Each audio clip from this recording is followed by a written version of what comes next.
Vérissure, le numéro 1 des alarmes en France. Rendez-vous sur vérissure.fr pour votre demande de devis gratuit. Vérissure présente. Sud Radio Parlons Vrai, 9h-10h, Benjamin Glaise. Sud Radio Parlons Vrai avec cette question, les fiches de paie sont-elles trop compliquées? C'est en tout cas l'avis du gouvernement. Il souhaite réduire le nombre de lignes sur le bulletin de salaire pour faire plus simple, 55 lignes, une quinzaine de lignes, c'est l'objectif affiché. Projet de loi présenté ce matin en Conseil des ministres. Pour quel résultat? Est-ce une vraie simplification pour les patrons, pour les salariés? On en débat avec nos deux invités. Benoît Serre, bonjour. Bonjour. Vice-président délégué de l'Association nationale des DRH. Également présent avec nous, François Omril. Bonjour. Bonjour. Et merci d'être avec nous ce matin sur Sud Radio, président de la CFE-CGC. Merci d'avoir accepté de débattre avec nous ce matin sur Sud Radio. François Omril, indispensable ou pas cette simplification du bulletin de salaire? Alors moi, c'est pas du tout mon avis. Et pour tout vous dire, moi je juge de la nécessité ou pas et de l'intention du gouvernement. Je vais peut-être revenir sur l'intention. Son intention, forcément, elle est mauvaise. Alors vous allez me dire, mais vous faites un procès d'intention. La réponse est oui, je fais un procès d'intention. Alors, vous assumez pourquoi? Nous, on est nourris par l'expérience. Et à chaque fois que un gouvernement, depuis une quinzaine d'années, est venu vers nous en disant « nous allons simplifier les choses », à chaque fois, il les a rendues plus complexes pour les individus. Alors sur les fiches de paye, ça a déjà été le cas, 2023, tout à fait. Avec une application 1er janvier 2024, et puis 2018, je crois, auparavant. En 2018. Alors maintenant, sur le cas concret, on va dire, de la fiche de paye. Alors déjà, sur les réformes précédentes, les simplifications précédentes, vous avez l'impression que le salarié s'est fait d'avoir? À chaque fois qu'on a fait une soi-disant simplification, en fait, on a rendu l'accès à la compréhension de la fiche de paye plus complexe finalement, et vous venez de le dire. Il faudra en faire la demande individuelle, j'imagine il faudra faire la demande par informatique, on attendra la réponse. Ça va devenir une usine à gaz en fait d'accéder à sa fiche de paye. Et moi je crois que c'est l'intention. Je crois que c'est l'intention, finalement, de rendre toujours plus difficile la vie des gens à travers ces opérations de simplification factice. Maintenant, je reviens à la fiche de paye. En fait, c'est pas vrai. La fiche de paye, elle est très simple. Il y a 55 lignes. Alors ça, c'est toujours la même histoire. 55, c'est trop. Ce serait mieux d'en avoir 25, etc. Mais vous savez, je vais vous dire, il y a plus de 600 muscles dans le corps. Et en fait, on est gouverné par des gens qui pensent que 600 muscles, c'est trop, qu'il faut en enlever 100 et que ce sera plus simple s'il y en a un contron 500. Ça n'a pas de sens ce que je viens de vous dire.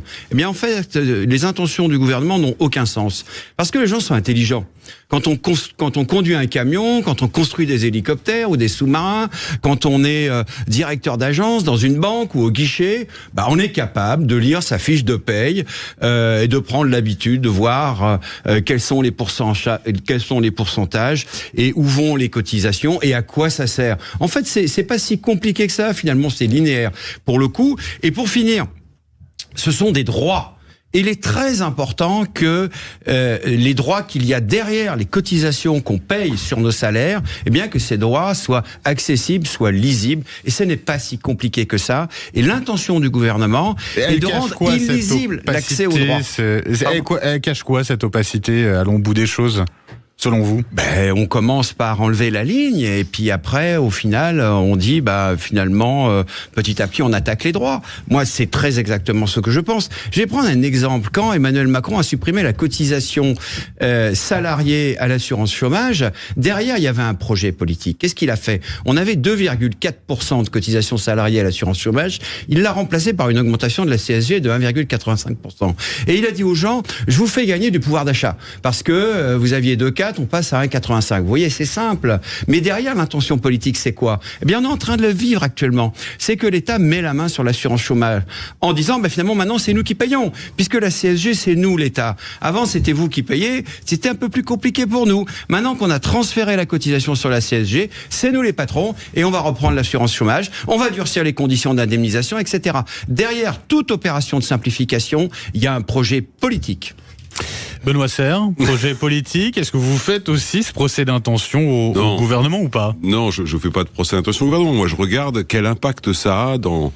Parce que j'ai pas dans la position de l'Association nationale des DRH, elle a pas de position politique. Moi, je défends un métier, donc c'est un peu différent. Nos statuts sont différents avec François Omril, même si on se rencontre beaucoup avec les partenaires sociaux. C'est intéressant justement de vous entendre tous les deux. Ce que je veux dire par là, c'est que j'essaye de voir quel impact ça a sur les salariés. sur un élément que je sais que vous partagez, qui est le sentiment de confiance. Parce que lorsque les gens ne comprennent pas leur bulletin de paie, ils se demandent ce qu'il y a dedans. Et vous savez, ça a été un sujet... S'ils sont à voir ou pas. Oui, ou alors est-ce qu'on n'est pas en train d'augmenter des taux sans qu'ils le voient, des choses comme ça. Il y a un peu cette ambiance-là. Moi, je me souviens, j'étais déjà DRH, je suis très âgé, donc j'étais déjà DRH quand il y a eu la fameuse retenue à la source. Et je me souviens que les gens étaient très très inquiets en fait. Ils avaient peur que l'entreprise puisse connaître leur patrimoine. C'est pas du tout le cas, parce qu'en fait on nous transmet un taux, on applique un taux. Mais c'est vrai qu'il y avait cette forme d'inquiétude. Et donc c'est pour ça que si simplification il y a, alors il faut vraiment être très pédagogique pour expliquer que c'est pas pour cacher des choses. Ça c'est un premier point. Le second point, c'est que il faut s'assurer que cette simplification soit réelle. Comme je l'évoquais tout à l'heure, elle est certainement réelle en lecture directe, même si je partage le point de François Omril. Si on prend un peu de temps, on peut expliquer aux gens comment ça se construit. Il faudrait pas qu'elle se soit une fausse simplification faciale, comme je l'évoquais tout à l'heure, et que finalement, pour les entreprises, notamment les petites, ça reste une complexité folle. Parce que j'ai compris que ce projet sur le bulletin de paie, il s'inscrit dans un mouvement général de simplification. Notamment pour les PME et TPE. Et ça, c'est le plus important. Parce que je peux vous assurer, parce que vous savez que la NRH, c'est 6500 DRH adhérents. Donc on a de toutes les tailles. On a des petits, des grands, des moyens. Oui. Les petites entreprises, c'est épouvantable. Dire la gestion administrative auquel ils sont soumises est vraiment très complexe. Donc je pense que ça a plus d'urgence, entre guillemets. D'autant plus, comme j'évoquais tout à l'heure, comme on doit toujours produire les éléments, ça veut dire qu'on doit maintenir les systèmes. Ça sera toujours aussi complexe du point de vue de... Ce sera potentiellement toujours aussi complexe, même si facialement ou de manière en lecture directe, ça ne l'est plus. Mais je pense qu'il y a d'autres sujets de simplification à aborder, de manière à laisser notamment les PME, TPE ne pas être envahis, mais je pense aussi aux professions libérales. Sur un médecin, on estime que c'est 7 heures de documents administratifs par semaine. C'est considérable. C'est-à-dire que c'est autant d'heures qui sont pas... Donc je pense qu'il y a un vrai sujet de complexité de la relation à l'administration. Alors j'ai vu que le Premier ministre avait annoncé que via l'IA ou via tout un tas de sujets, on va pouvoir simplifier, on va faire le fameux test, le test PME, c'est-à-dire que quand on prendra un texte de loi, quel qu'il soit, ou un règlement, on s'assurera de voir comment ça marche, pour des tests grandeur nature. Mais tout ça, honnêtement, on l'a déjà entendu. Donc moi, je fais pas de procès d'intention, j'attends l'action. Oui, on verra cela. On reparlera aussi dans un instant des autres points de simplification évoqués. Juste avant, un petit mot avec François Omril sur cette nécessité aussi d'établir un rapport de confiance. Est-ce que ça va peut-être renforcer cette confiance, cet échange qu'on peut avoir entre l'employeur et puis le salarié ? Non, pour moi, ça n'a strictement rien à voir. Il y a un problème de confiance aujourd'hui dans notre pays. On ne fait pas suffisamment confiance aux gens et on ne fait pas suffisamment confiance à leur intelligence pour comprendre les situations. Donc là, on a l'exemple typique. On dit aux gens, la fiche de paye, c'est compliqué, on va vous la simplifier. Non, c'est pas vrai. Vous regardez une revue technique auto de garagiste, ça vous paraît hyper complexe. Et pourtant, pour le garagiste qui va réparer votre moteur, en fait, c'est simple parce que c'est son métier. Donc, en fait, c'est pas vrai. La fiche de paye, c'est pas compliqué dans le privé. Par contre, je vous accorde que dans le public, pour le coup, une fiche de paye qui est très simple, il y a très peu de lignes dans une fiche de paye du public, c'est totalement incompréhensible. Donc, j'attire l'attention de tout le monde sur ce sujet-là et j'invite tout le monde à comparer la fiche de paye dans le public et la fiche de paye dans le privé. Et là, vous allez voir, c'est édifiant. Donc, si l'objectif de Bruno Le Maire, c'est de rendre la fiche de paye du privé aussi illisible et incompréhensible que celle du public, alors là, effectivement, chapeau l'artiste. Il va atteindre son objectif. Une autre chose qu'il faut savoir, parce que je suis assez d'accord sur le fait que, s'agissant des petites entreprises, il y a une forme d'injustice qui est liée au fait que les petites entreprises sont confrontées à des formalités administratives qui sont quasiment du même nombre que les très grandes. Et moi, je pense effectivement, comme vous probablement, que dans les petites boîtes, il vaut mieux que le patron il se consacre à développer ses produits sur les marchés, à chercher des clients plutôt que de s'occuper de remplir les papiers. Là-dessus, je suis d'accord. Mais ce qu'il faut bien comprendre aussi, c'est que l'établissement de la fiche de paye, partout elle est sous-traitée. Il y a des boîtes aujourd'hui dont c'est la spécialité de faire la fiche de paye. Et de toute façon, toutes les boîtes, quelle que soit leur taille, c'est pas le comptable qui fait la fiche de paye avec sa plume. Non, c'est pas vrai. C'est une prestation qui est vendue. Donc c'est externalisé. Il y a des gens dont c'est le métier. Ce qui prend du temps, en fait, c'est le déclaratif C'est par exemple les primes, les heures supplémentaires, etc. Or ça, la simplification de l'écriture de la fiche de paye, ça ne va pas l'enlever. Quand quelqu'un il a fait le poste de nuit, faudra quand même bien le signifier. Et c'est ça qui prend du temps. Donc là encore, on nous dupe. Et oui, Benoît Serre partage votre avis sur ce sujet-là. Vice-président délégué de l'Association nationale des DRH, Benoît Serre, et puis François Omril, je le rappelle, président de la CFE-CGC. Quel autre type de simplification, à quoi doit-on s'attendre? On en parle dans un instant. À tout de suite sur Sud Radio. Vérissure, le numéro 1 des alarmes en France. Rendez-vous sur vérissure.fr pour votre demande de devis gratuit. Vérissure présente. Sud Radio, parlons vrai, 9h-10h, Benjamin Glaise. Parlons vrai sur Sud Radio, 9h48. On y est, le choc de simplification promis par Bruno Le Maire, qui parle de révolution. On en parle avec nos deux invités, Benoît Serre, vice-président délégué de l'Association nationale des DRH, et puis François Omril, qui est président de la CFE-CGC. Avant cela, on a un auditeur au standard au 0826 300 300 qui souhaite réagir. C'est Sylvain. Bonjour Sylvain. Bonjour. Vous êtes chef d'entreprise, vous voulez réagir à cette simplification promise par Bruno Le Maire, notamment sur les bulletins de salaire. Pour moi, c'est simple, c'est un effet d'annonce, quoi. Je vois pas la simplification qu'il va apporter aux chefs d'entreprise, sachant que nous, entreprises et patrons, on passe la majorité par des cabinets externes pour effectuer nos payes ou des prestataires sur les petites structures. Parce que malheureusement, on n'a pas le choix. Sinon, on a des redressements, on a des contrôles. Et on voit qu'on n'a pas la qualification pour exercer au niveau des payes, donc on passe tous par des prestataires externes. Et là, il nous simplifie que dalle en fait. Sincèrement, c'est un effet d'annonce, c'est dire ça nous facilite pas nous, patrons, la vie, pas du tout. Vous partagez ce que disait juste avant la pub François Omril. Merci Sylvain, merci d'avoir été avec nous sur Sud Radio. Bonne journée à vous. Benoît Serre, réaction par rapport je comprends. à ce que disait vous comprenez ce que disait Sylvain bien que François Omril, c'est que c'est un projet de simplification qui touche le salarié. Pourquoi pas? Mais je comprends très bien la réaction de Sylvain, c'est ça, chef d'entreprise. Oui, tout à fait. Parce que lui, comme chef d'entreprise, ça va pas changer sa vie. La petite chose, c'est comme effectivement beaucoup sous-traitent le sujet, il va falloir adapter un certain nombre de logiciels et que ça, c'est pas gratuit. Donc, c'est ce qu'a d'ailleurs dit, je crois, le président de la CPME récemment.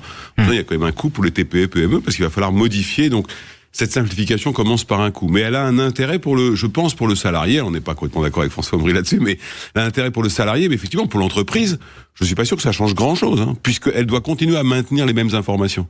Donc, je pense pas que ce soit une simplification administrative pour l'entreprise. J'aimerais vous faire réagir à une autre simplification promise par Bruno Le Maire sur la question de l'envoi à la Sécu des arrêts de travail. Ce sera plus le cas forcément, ce sera plus demandé à l'employeur puisque le salarié le fait déjà. Et puis de l'autre côté, concernant les 26 millions d'attestations chômage envoyées chaque année à France Travail, là aussi, plus besoin. Est-ce que c'est une bonne nouvelle, la fin d'une absurdité? François Omril, vous en pensez quoi? Pour tout vous dire, pas grand-chose. S'agissant des opérations de simplification de Bruno Le Maire, je vais y revenir. Il nous a annoncé il y a quelques semaines la suppression de l'obligation d'afficher le certificat d'assurance sur le pare-brise. Il a dit finalement c'était absurde, etc. Ça servait à rien. Enfin bref, des arguments très contestables et très contestés. Et puis il a fini par cet argument massu qui a fait rire tout le monde, en disant ça va économiser 1 million de tonnes de CO2, ça produira moins de papier. La paperasse, ouais. Donc ça, c'était vraiment l'argument de trop, quoi. Et c'est là que je pense qu'on a un vrai problème. C'est-à-dire que finalement, Bruno Le Maire, avec son cabinet, ses services à Bercy, il décide de tout. Ils décident de tout. Bientôt, ils décideront que les chaussures à lacets, c'est trop compliqué, qu'il faut que tout le monde ait des mocassins, et donc on va mettre une taxe sur les chaussures à lacets. Et on en est là aujourd'hui.